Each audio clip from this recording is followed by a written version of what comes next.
Alright, just start. Here we go. Let's see.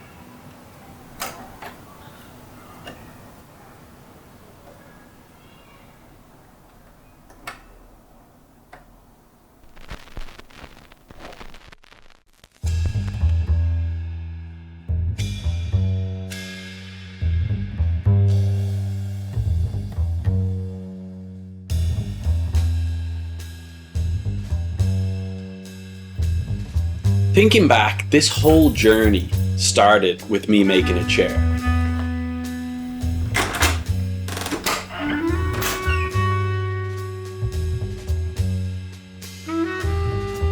About 12 years ago, I decided I'm going to remake this chair that I designed in grad school, and I'm just going to film the process, and I'll share a new video every week, and I'll see if it resonates with anyone. And I'd no other expectations. It was just a creative outlet for me throughout the summer.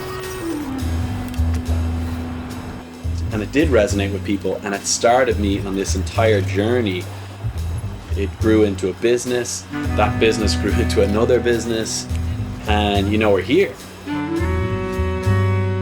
It's over a decade since I posted those videos and made that chair, and so much has happened since.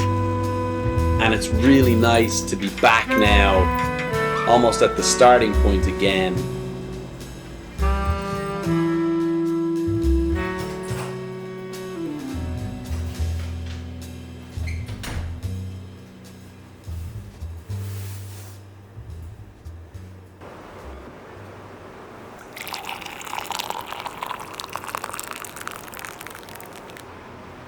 Hoek has grown into something much bigger than I originally imagined. And with that growth comes expectation and constraints as well. And so you're trying to navigate that and still be true to your creative voice.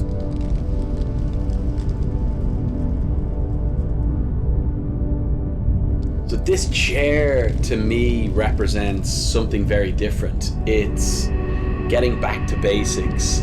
It's an exploration for exploration's sake. There's a really nice quote from Rick Rubin that goes, "We're not playing to win, we're just playing to play." And I think that is very true of this project that I'm working on right now.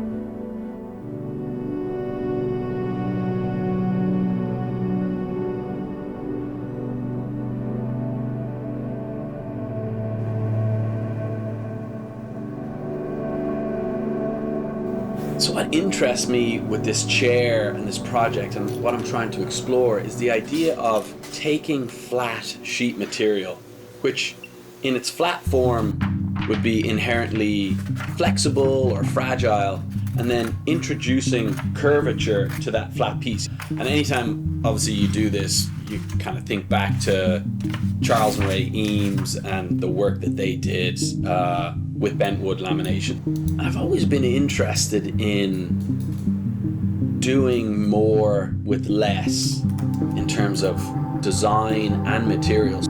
Push materials to the limits of what they could do, or reduce the amount of material in a structure but still have it feasible. And so there's an element of that here as well. Like, we're using one material, there shouldn't really be much hardware, if any, and we're just using a simple process of folding a sheet material to create a shape, cutting it in certain areas, and seeing what kind of comes from that.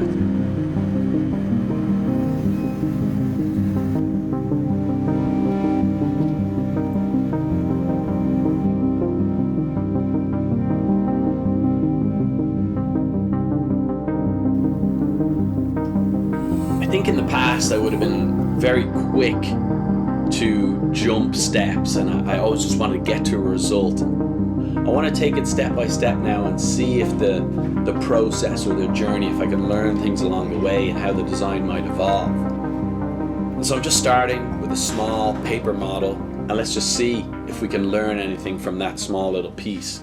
I think it's fascinating too. You take a small piece of wooden veneer and cut it, fold it, and it does the exact same thing as the full-scale chair will do, and it's really gratifying to kind of take that thing in your hands and just bend it and see it take shape.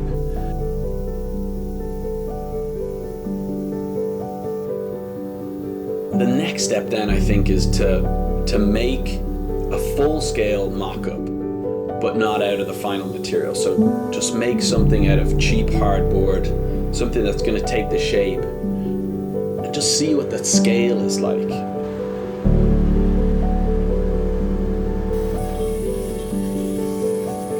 Yeah, so this isn't about getting it right first time. It's not about creating a product or making something that's going to sell. It's about slowing down, noticing more, enjoying the process, and letting things evolve.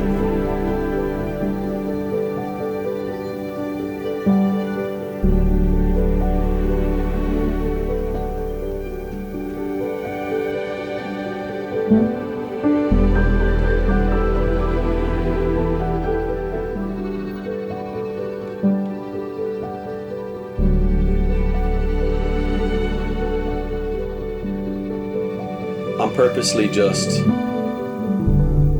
allowing this to evolve and enjoy the act of making the chair, enjoy the act of making the videos.